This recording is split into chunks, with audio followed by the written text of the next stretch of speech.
Hello viewers, you're welcome to this tutorial. This session is to introduce you to the date and the time library. Okay, so we've gone through files, we've done everything we have to do. If you find yourself in this tutorial, then you're good to begin with the date and time. So what is date and time, and what is the essence of date and time? Alright, so if you're developing a software or you've worked in a place where you're keeping stock, okay, where you're keeping inventory, putting items, and you have to assign the date and time the stock was brought or the stock was taken out, okay, so all the stuff you have to be keeping date. So if you understand how date and time actually works, it helps you to be able to develop a software so you can keep your date, you can keep your time, a time an item was brought, a time an item was taken out, a time you started dating, a time you stopped dating, okay. So all this stuff will help you to be able to develop that software. So we really need to implement date and time, and date and time is so good if you have it on your fingertips, because in graphical user interface development you need this skill to be able to keep records in terms of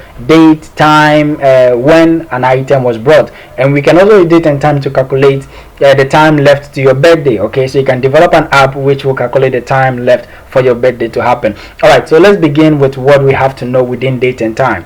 And before I start, this is a quick information I want you to understand.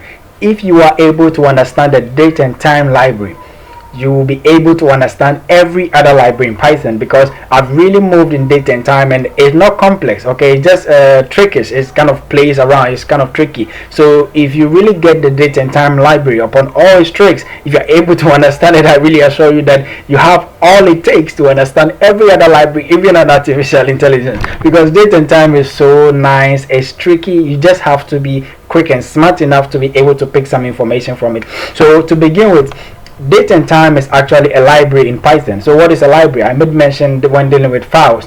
The library is actually a file, okay, a file on its own that consists of groups of codes that when imported will help you, the programmer, to quicken or to perform your tasks in a more reliable way, okay. So without a library, you can still maneuver your ways to write your code, but with a library it helps you to be able to finish your code within a fast way, within a reliable way, and within some kind of good accessing way, so you don't end up writing all long code on your own. So that's what actually a library does. So date and time is not like the print function, it's a library on its own. We have to import, request, so we are able to do something with it. And the next thing is we will learn how to retrieve information from the date and time. So by default, the date and time library has a way of representing its data, okay. So it represents the data like maybe 21st of August 2020, okay, but we need it 2020 August 21st. All right, so it has a way of formatting its data. So we have to learn how to receive each and every data, receive the date, the day, the month, the year, everything. So we'll learn how to receive the hour, the second,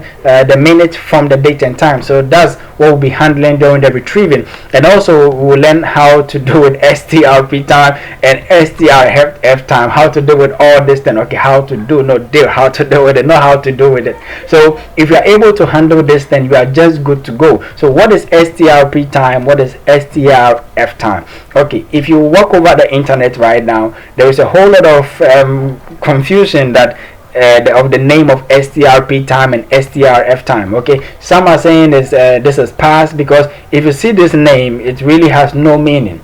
Unlike when we're dealing with the files, if you watch my files tutorials, you see things like read, things like write, things like append, but this is strp time. What is the meaning of strp time? So there is basically, I checked in the Python document, and in checking the document I didn't really see any name for it. Alright, so there are several things we see in Python which the name or the symbol might not depict what it actually stores. You're going to see something like this B, okay, and this B means maybe month. Alright, so why didn't they do it M but they chose B? Perhaps they've used the M for something else, okay. So let's just not take this personal. What we have to do is this strp time is used to strp time is used to reconvert anything you have. So some people call it string put time. That's what some people call it. Some also say string per time, but I call it string put time, okay. It doesn't make sense in English, but we will take it that way. So string put time, alright, string put time. What it means is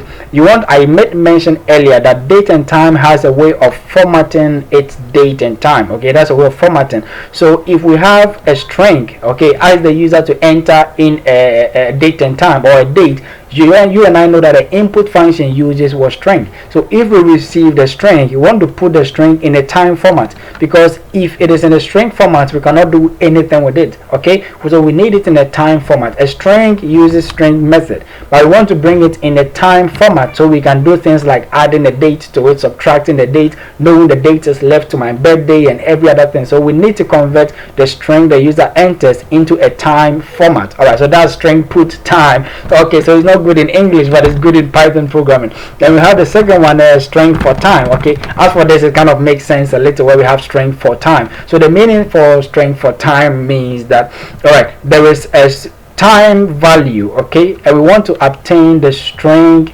value from the time. Okay, so that's the difference between string put time and string for time. Now don't confuse yourself, you might see a different name. Okay, for some also call this pointer, any other thing, no problem. What matters is strp time simply means you have a string data, okay, you want to convert it to time, so you do something with it. So if you have a string data, you have to be able to convert it to time. And also strf time means I have a time data and I want to convert it to string. So what will I do with it? Maybe I want to display it to the user, I want to show it to the user in MIME format. Okay, reflect it in the way I want the user to see. So I have to convert the time to string. So it's like this is the string format for time. Okay, and this is the time, this is the string format. I want to put it inside the time. So that's the only thing you have to know. All right, and with time delta.